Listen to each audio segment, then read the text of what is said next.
राऊत साहेब, सांगली दौऱ्याचा आज दुसरा दिवस आहे. कालपासून काय काय वातावरण बघितलं की शिवसेना युबीटीच्या आणि महाविकास आघाडीच्या रणनीतीच्या अनुषंगानं आणि किती पॉझिटिव्ह वातावरण वाटतंय, कोणाकोणाच्या भेटीगाठी घेतल्या? इथे काल मी प्रामुख्यानं आलो तो महाविकास आघाडीचे उमेदवार, शिवसेनेचे उमेदवार म्हणजे महाविकास आघाडीचे उमेदवार चंद्रहार पाटील यांचा उमेदवारी अर्ज भरण्यासाठी आम्ही आलो. आणि आपण स्वतः कालच्या उमेदवारी अर्ज भरण्याच्या त्या प्रक्रियेमध्ये, त्या संपूर्ण रॅलीमध्ये आपण होता. वातावरण आपण पाहिलेलं आहे काय आहे ते. राष्ट्रवादी काँग्रेसचे प्रदेशाध्यक्ष जयंतराव पाटील उपस्थित होते, सुमनताई पाटील आमदार उपस्थित होत्या, राष्ट्रवादी काँग्रेसचे आणखीन एक आमदार अरुण लाड उपस्थित होते, इकडले काँग्रेसचे एक आमदार आणि नेते विक्रम सावंत उपस्थित होते, काँग्रेसचे इतर काही प्रमुख लोक उपस्थित होते, राष्ट्रवादी काँग्रेसचे सगळे जिल्ह्यातले प्रमुख पदाधिकारी हे उपस्थित होते. आम्ही महाविकास आघाडी म्हणून हा अर्ज भरला. विश्वजित कदम काल उपस्थित राहू शकले नाहीत. आपण पहा, त्यांची तब्येत जरा पुण्यामध्ये आहे, ते आजारी आहे. Come come come my love, please don't say no baby, come come come my love. V-Guard के air coolers extra large cooling pads के साथ जो अच्छों को ठंडा करे. V-Guard air coolers, long lasting cooling. येत्या 2 दिवसामध्ये विश्वजित कदम सांगलीत येऊन काँग्रेस पक्षाचा मेळावा घेतील, महाविकास आघाडीचा म्हणून, आणि काँग्रेस पक्षसुद्धा सांगलीमध्ये कामाला लागेल. हा विषय फक्त सांगलीचा नाही, महाराष्ट्रातल्या 48 मतदारसंघामध्ये आम्ही ह्याच पद्धतीनं काम करतो आहोत. काल माननीय शरद पवार साहेब हे नगरला होते, त्यांच्याबरोबर आदित्य ठाकरे हे आपण पाहिलं असेल, आणि नगरमधली एक प्रचंड सभा निलेश लंके यांच्या विजयासाठी झाली. उद्धव ठाकरे पुढल्या 2 दिवसामध्ये विदर्भात जात आहेत, जिथे एक राष्ट्रवादीचे उमेदवार आहेत, मग वर्धा असेल, अमरावतीला काँग्रेसचे उमेदवार आहेत, तिथे प्रचार सभा घेत आहेत. आमच्यामध्ये हा माझा उमेदवार, हा तुझा उमेदवार नाही, महाविकास आघाडीचाच उमेदवार, हे 48 जागांवरती आम्ही ठरवले आहे. त्याच्यामुळे सांगलीचा विचार त्यापेक्षा वेगळा नाही.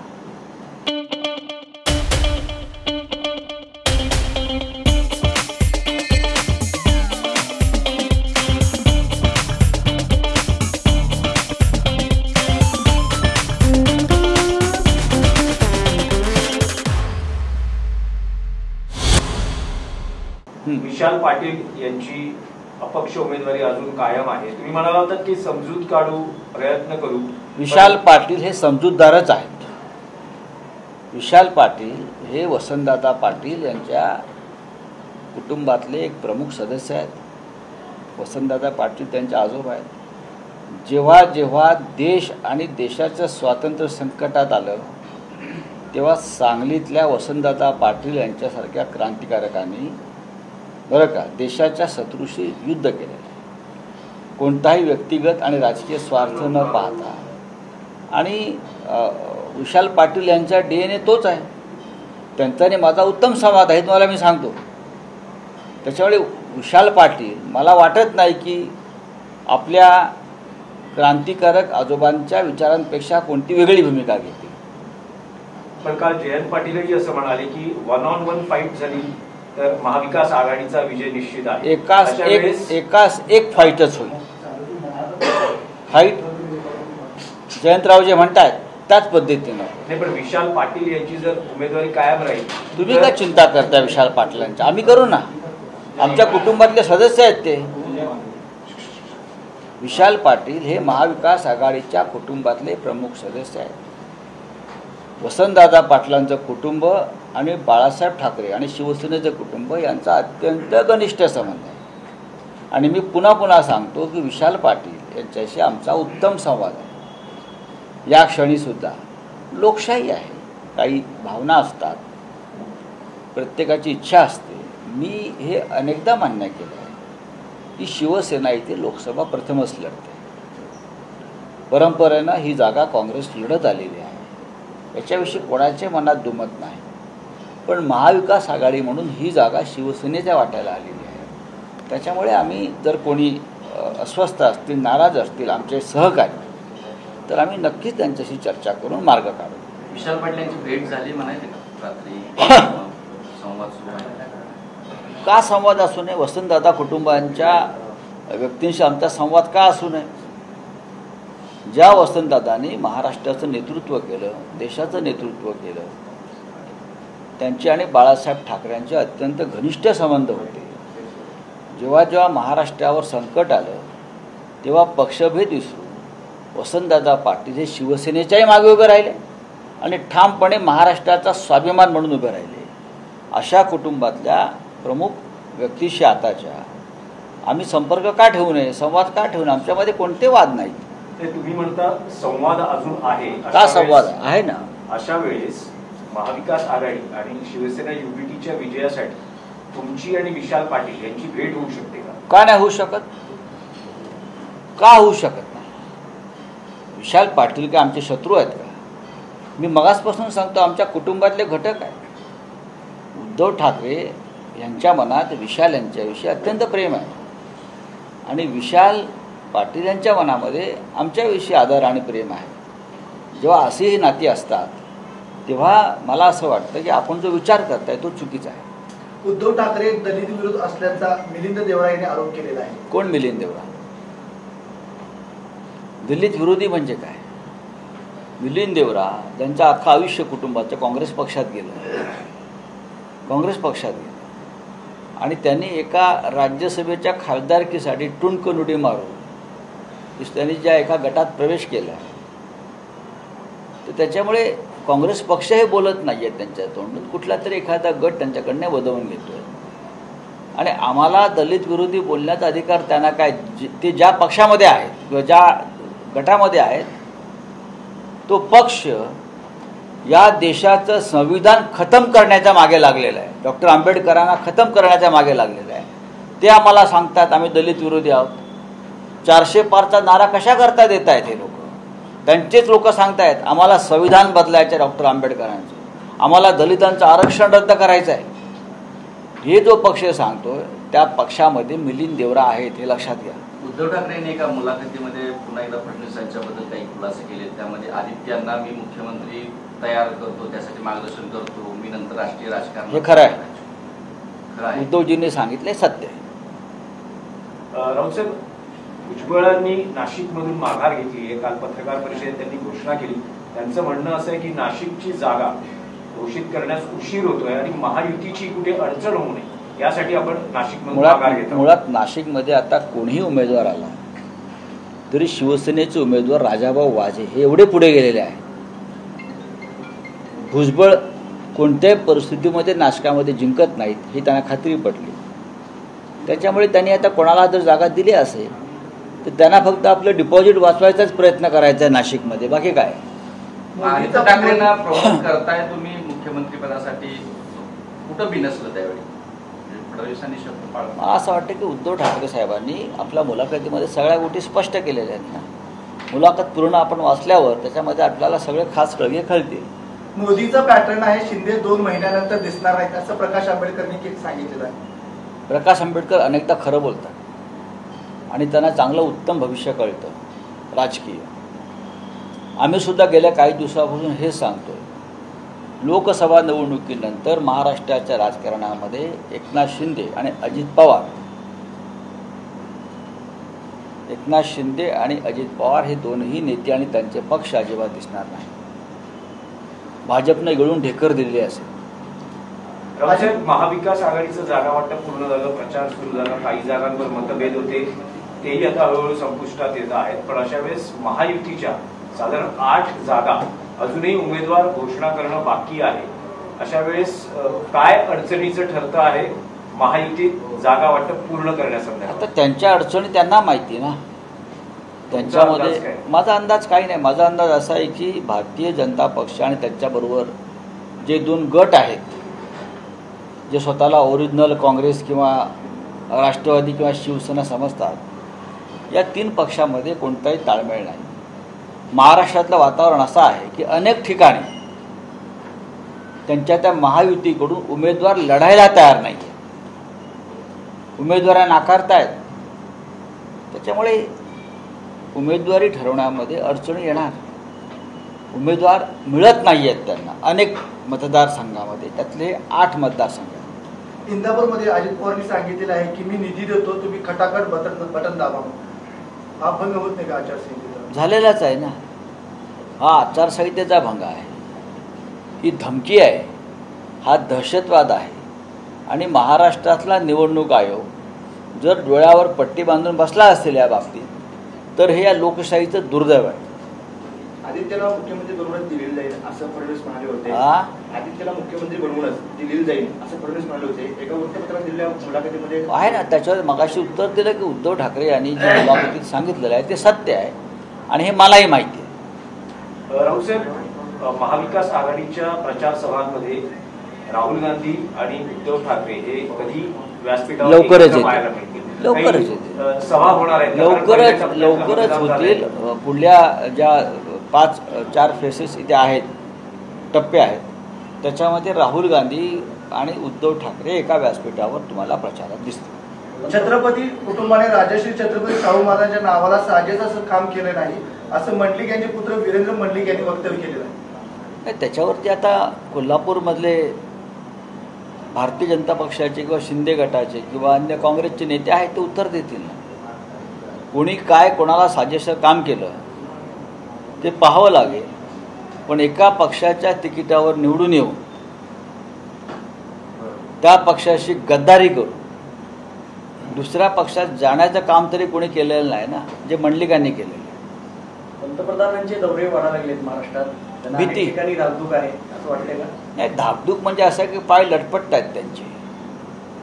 ते प्रत्येक लोकसभा मतदारसंघात जाऊन प्रचार घेत आहेत, सभा घेत आहेत. या देशाच्या प्रधानमंत्र्यावरती ही वेळ यावी, ज्याने 10 वर्ष राज्य केलं आहे, ज्याने इतक्या घोषणा आणि योजना आणल्याचा दावा केला आहे, विकास आणल्याचा दावा केला आहे, त्यांना महाराष्ट्रात येऊन अशा प्रकारे घाम गाळावा लागतोय. याच्यातच आलं की महाविकास आघाडी ही या प्रधानमंत्र्यांच्या प्रचाराला न जुमानता पुढे चालली आहे. दुसरीकडे अशी एक चर्चा आहे की राष्ट्रवादी आणि शिवसेनाची भाजपाला सपोर्ट दिलेली शिवसेना राष्ट्रवादी आहे, त्यांनी स्वतःच काही सांगत नाहीत, भाजपाचं सगळं मार्केटिंग करतायत. स्वतःकडे सांगायचं काय नाही, ह्यांच्याकडे अस्तित्वच नाही आहे स्वतःचं. एकनाथ शिंदेची शिवसेना आणि अजित पवारांचा राष्ट्रवादी काँग्रेस पक्ष. मी तुम्हाला कालही सांगितलं, अजित पवार ह्यांच्या पक्षाचा एकही खासदार निवडून येत नाही. भविष्यात हे भाजप पक्षामध्ये विलीन होतील. एकनाथ शिंदे सुद्धा, यांचासुद्धा एकही खासदार निवडून येण्याची शक्यता नाही. अशा वेळेला हे करणार काय? यांना भाजपचंच टाळ कुटत बसावे लागणार आहे ना. रावसाहेब, निवडणुकीच्या रणधुमाळीत दूरदर्शन वृत्तवाहिनी ही भगवी झालेली पाहायला मिळते. त्यांचा लोगो आणि त्यांचं नाव हे भगव्या रंगात आपल्याला पाहायला मिळते. मोदी है तो मुमकिन है, हा शेवटचा प्रचाराचा तो त्यांचा एक डाव दिसतो आहे. काही हरकत नाही. ही सगळी आता भाजपा प्रणित प्रचार यंत्रणा झालेली आहे. त्याच्यामुळे हे लोकांना आकर्षित करण्यासाठी अशा गोष्टी करतील. पण दूरदर्शनचा लोगो झाला म्हणून यांचा हिंदुत्ववाद तेजानं उजळून निघाला असं होत नाही. या देशामध्ये, या जम्मू काश्मीरमध्ये मी अनेकदा जातोय. आजही काश्मीरी पंडितांची घर वापसी जे भारतीय जनता पक्षानं वचन दिलं होतं ते होऊ शकलं नाही. मणिपूरमध्ये प्रधानमंत्री जाऊ शकले नाहीत. राम मंदिराचं मिशन त्यांचं फेल गेलेलं आहे. राम मंदिर उभं राहिलं पण त्याचं श्रेय भाजपला मिळत नाही आणि राम मंदिराची वगैरे काही लाट आलेली नाही. हे भारतीय जनता पक्षाने ओळखलेलं आहे. त्याच्यामुळे हे असे उद्योग करत असतील. पहिल्या टप्प्याचं मतदान झालेलं आहे 55%, आणखीन काही ठिकाणी होणार आहे. एकंदरीत वातावरण पाहता काय वाटतंय? संपादकीय तुम्ही लिहिले त्याच्यावर आपण हा विषय महाराष्ट्रात विषय विचारताय की देशाविषयी? देशामध्ये इंडिया आघाडीला किमान 300 जागा मिळतील. देशामध्ये इंडिया आघाडी आमच्या महाराष्ट्रात किमान 35+ जागांचं आमचं टार्गेट आहे. मिशन नाही, टार्गेट आहे. आणि एनडीएला किती मिळतील तुमचा काय देशात? इंडिया आहे कुठे? भारतीय जनता पक्ष 200च्या खालीच राहील. 180 ते 200 मध्ये भारतीय जनता पक्ष राहील. याच्या पलीकडे मला वाटत नाही मोदी उडी घेऊ शकतील. पूर्ण एनडीए जे तुम्ही इंडिया आघाडी 300 म्हणतात तर पूर्ण एनडीए 230च्या पुढे जात नाहीत. 230 हा त्यांचा शेवटचा पूर्ण वेळा आहे. इंडिया आघाडीला 300+, 300 ते 310 या दरम्यान इंडिया आघाडीला जागा मिळतात या देशामध्ये. त्याच्यामध्ये महाराष्ट्र, पश्चिम बंगाल, केरळ, हरियाणा, दिल्ली, बिहार, कर्नाटक, तेलंगणा या राज्यांचा मोठा वाटा असेल. राऊसाहेब, महाराष्ट्रातल्या 48 लढती या चुरशीच्या आहेतच, पण राजकीय पक्षाचे नेते तुम्ही आहात, पण पत्रकार म्हणून तुम्हाला या 48 मतदारसंघात सर्वाधिक कोणती चुरशीची इंटरेस्टिंग अशी लढत होईल असं तुम्हाला वाटतंय? 48 ठिकाणी लढत चुरशीची. तुम्हाला एक असा मतदारसंघ वाटायचा की यातलं जी फाईट आहे ती लक्षवेधी असेल? पुणे. माझं लक्ष पुण्यावर आहे. बारामती सुप्रिया सुळे जिंकतायत, तुम्ही किती काही म्हटलं, आणि नेहमीपेक्षा जास्त फरकानं जिंकतायत. या वेळेला माझं लक्ष पुण्यावर आहे. पुणे का म्हणजे काय इंटरेस्टिंग होईल असं वाटतं? पुणे इंटरेस्टिंग असं आहे की पुणे हे एक असं शहर आहे राजकीय दृष्ट्या अनेक वर्ष भारतीय जनता पक्षानं जिंकलेला मतदारसंघ आहे, आणि पुण्यातली लढती रंगतदार होताना मला दिसते. सोशल मीडियावर पंतप्रधान उद्धव ठाकरे, गृहमंत्री संजय राऊत, संरक्षण मंत्री आदित्य ठाकरे, अर्थमंत्री सुप्रियाताई, राष्ट्रपती शरद पवार अशा पोस्ट पडतायत. पडू द्या. म्हणजे भाजप हरल्यानंतर जे सरकार आलं तर पंतप्रधान उद्धव ठाकरे होतील अशा काय नाही होणार. म्हणजे महाराष्ट्राला जर नेतृत्वाची संधी मिळाली देशाचं तर त्याचं स्वागत केलं पाहिजे आपण सगळ्यांनी. उद्धव ठाकरे हे पंतप्रधान पदाचे उमेदवार इंडिया आघाडीचे आहेत असं मानायला हरकत नाही. आहेत का मी म्हणणार नाही, पण का असू नये असा माझा प्रश्न आहे. अर्थात इंडिया आघाडीमध्ये एकत्र बसून निर्णय घेतले जातील, पण जर महाराष्ट्राला नेतृत्व करण्याची संधी मिळाली. आम्ही अनेक वर्ष शरद पवार साहेबांकडे अपेक्षेने पाहत होतो की कधीतरी शरद पवार साहेब या देशाचं नेतृत्व करतील, पण अंतर्गत राजकारणामुळे या देशातल्या इतर काही बाबींमुळे शरद पवारांसारखा झुंजार नेता, अभ्यासू नेता, त्यांचं कर्तृत्व असताना सुद्धा त्यांना ती संधी मिळाली नाही, याचं आम्हाला वाईट वाटतं आहे. आणि जर उद्धव ठाकरे साहेबांनाही संधी मिळाली तर शरद पवार यांच्यासह देशातले अनेक प्रमुख नेते उद्धव ठाकरे यांना पसंती देतील, का देणार नाहीत. एक उमदा चेहरा आहे, महाराष्ट्रामध्ये मुख्यमंत्री म्हणून उत्तम काम केलेलं आहे, करोना काळामध्ये एक राज्य सांभाळलेलं आहे. हां, भूमिका ही सगळ्यांना सामावून घेणारी, एकत्र घेऊन जाणारी आहे. या देशाला आज अशा प्रकारच्या सर्वसमावेशक नेतृत्वाची गरज आहे असं जर मी सांगितलं तर त्यात चुकीचं नाही. अर्थात मी हे माझं मत सांगतो आहे. जेव्हा या देशामध्ये निवडणुका पूर्ण होऊन निकाल लागतील तेव्हा इंडिया आघाडीचे नेते एकत्र बसतील, आणि आमच्याकडे एकापेक्षा जास्त चेहरे आहेत. मोदी एके मोदी नाही ना, घिसापिटा चेहरा. पण रावसाहेब, पंतप्रधान होण्यासाठी तितकं खासदारांचं संख्याबळ असणंही आवश्यक असतं. त्या नेतृत्व गुण आवश्यक असतात,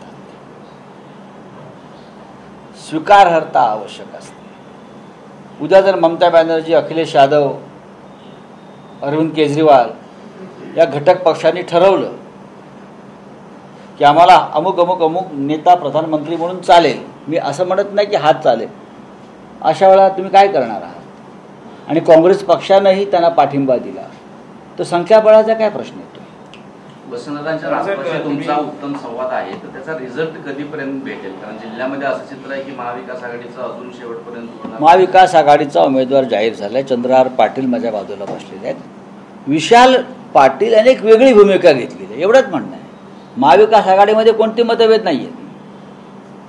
विशाल पाटील यांनी एक वेगळी भूमिका सध्या घेतलेली आहे.